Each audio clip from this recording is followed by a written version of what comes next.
അങ്ങനെ ദേ ഇന്ന് സ്പെഷ്യൽ എന്താണെന്നല്ലേ, ബീഫ് മന്തിയാണ് ഉണ്ടാക്കാൻ പോകുമായിരുന്നു കേട്ടോ. അത് ആദ്യമായിട്ട് പരീക്ഷിക്കുകയാണ്. ഇതുവരെ ഞാൻ ചിക്കൻ മന്തിയാണ് കേൾക്കണതൊക്കെ. അപ്പോൾ ഇപ്രാവശ്യം ഞാൻ ബീഫ് മന്തി ഉണ്ടാക്കി നോക്കിയാലോ എന്ന് വിചാരിച്ചു. അങ്ങനെ ദേ അതിൻ്റെ മസാല റെഡിയാക്കാനായിട്ട്, മന്തി മസാല റെഡിയാക്കാൻ വേണ്ടിയിട്ട് മുഴുവൻ മല്ലി ഇല്ലായിരുന്നു. മുഴുവൻ മല്ലി ഉണ്ടെങ്കിൽ അതാണ് നല്ലത്. മല്ലിപ്പൊടിയും മുളക് പൊടിയും ഇത്തിരി ഗരം മസാലയും പട്ട, കറയാമ്പു, ഇത്തിരി ഉണക്ക നാരങ്ങ, ബേ ലീഫ്, ഇതെല്ലാം കൂടി നല്ലോണം ഒന്ന് വാട്ടിയെടുക്കുക കേട്ടോ.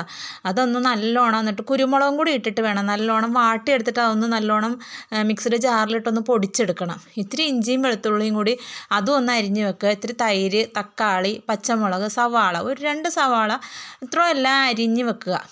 എന്നിട്ട് ബീഫ് എടുത്തിട്ട് അത് കുക്കറിലേക്ക് ഇട്ട് ഇതെല്ലാം ഇട്ട് നല്ലോണം, എന്നിട്ട് ഉപ്പും കൂടി ഇട്ടിട്ട് നല്ലോണം പെരട്ടിയെടുക്കുക കേട്ടോ.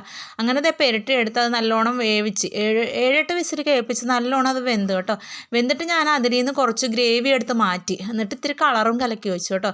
അങ്ങനെ ദേ മന്തിയൊക്കെ റെഡിയാക്കി, ചോറൊക്കെ റെഡിയാക്കി, സാധാരണ പോലെ നമ്മുടെ ബിരിയാണി ചോറ്.